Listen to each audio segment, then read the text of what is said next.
সমসাময়িক বিষয় নিয়ে পররাষ্ট্র মন্ত্রণালয়ে সাংবাদিকদের ব্রিফিং করছেন পররাষ্ট্র উপদেষ্টা তৌহিদ হোসেন। আমরা সরাসরি চলে যাচ্ছি সেখানে। সবাই তাদের নিজ নিজ সংশ্লিষ্টতা অনুযায়ী সক্রিয়ভাবে অংশগ্রহণ করেছে। জুলাই আগস্ট মাসে স্বৈরতন্ত্রের বিরুদ্ধে ছাত্র শ্রমিক জনতার অভ্যুত্থানের প্রেক্ষাপটে গঠিত অন্তর্বর্তীকালীন সরকার গঠন পরবর্তী সময়ে এটাই ছিল বিশ্ব নেতৃবৃন্দের সাথে মাননীয় প্রধান উপদেষ্টার প্রথম আলোচনা এবং সংযোগের সুযোগ। নতুন বাংলাদেশ বিনির্মাণে অন্তর্বর্তীকালীন সরকার নানা রকম সংস্কার কার্যক্রম গ্রহণ করেছে। এর প্রেক্ষাপটে এবারের অধিবেশন ছিল বৈশ্বিক পরিমণ্ডলে বৈষম্যহীন ও ন্যায়ভিত্তিক বাংলাদেশের দর্শনকে উপস্থাপনের প্রথম সুযোগ। নিউ ইয়র্ক সফরকালে মাননীয় প্রধান উপদেষ্টা উল্লেখযোগ্য সংখ্যক সভা এবং কার্যক্রমে অংশগ্রহণ করেন। সাধারণ পরিষদের ৭৯তম অধিবেশনের মূল সভা ও সাইড ইভেন্ট মিলিয়ে মাননীয় প্রধান উপদেষ্টা সর্বমোট ১২টি সভা এবং ২৫টি দ্বিপাক্ষিক বৈঠকে অংশ নেন।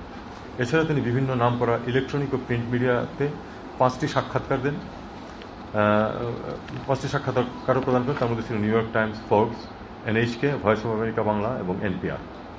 সাধারণ পরিষদের সাধারণ বিতর্ক পর্বে জাতীয় এবং আন্তর্জাতিক বিভিন্ন গুরুত্বপূর্ণ ইস্যুতে মাননীয় প্রধান উপদেষ্টা তার বক্তব্য তুলে ধরার সুযোগ পান।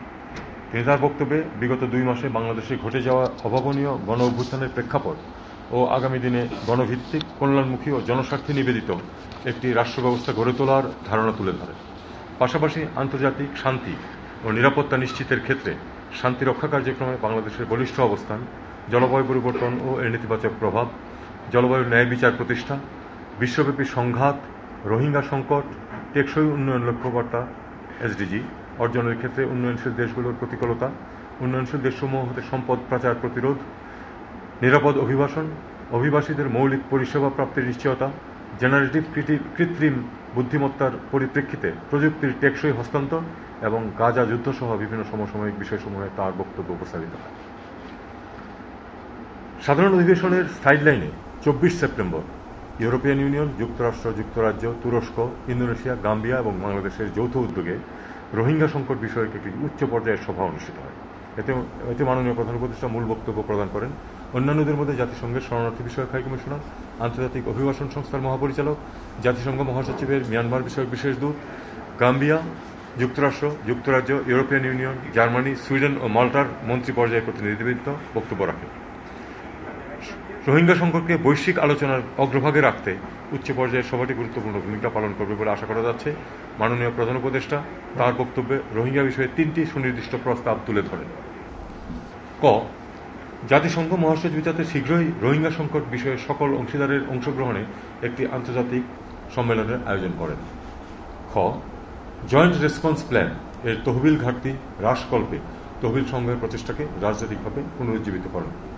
এবং গ, রোহিঙ্গাদের উপর সংঘটিত গণহত্যা সংক্রান্ত অপরাধের বিচারের ও জবাবদিহিতার প্রক্রিয়াকে আন্তর্জাতিক সম্প্রদায় কর্তৃক আন্তরিকভাবে সমর্থন যেন করা হয়।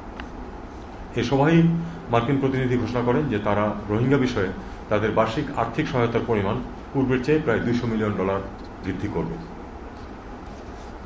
এবছর জাতিসংঘে বাংলাদেশের সদস্যপদ প্রাপ্তির 50 বছর পূর্তি উপলক্ষে মাননীয় প্রধান উপদেষ্টার উপস্থিতিতে ২৪শে সেপ্টেম্বর জাতিসংঘ সদর দপ্তরে বাংলাদেশ একটি উচ্চ পর্যায়ের রিসেপশন আয়োজন করে। এতে মাননীয় প্রধান উপদেষ্টা অতিথিদের উদ্দেশ্যে একটি বক্তব্য প্রদান করেন এবং জুলাই আগস্ট মাসে ছাত্র জনতার গণ অভ্যুত্থান চলাকালে স্বৈরাচারের বিরুদ্ধে আঁকা বিভিন্ন কার্টুন সম্বলিত একটি বইয়ের মড়ক উন্মোচন করেন।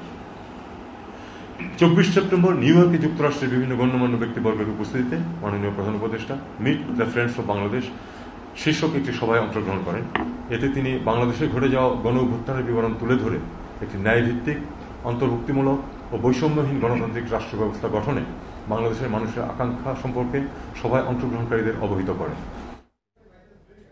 সমসাময়িক বিষয় নিয়ে সচিবালয়ে ব্রিফ করছিলেন পররাষ্ট্র উপদেষ্টা তৌহিদ হোসেন। আমরা এতক্ষণ সেখানেই ছিলাম।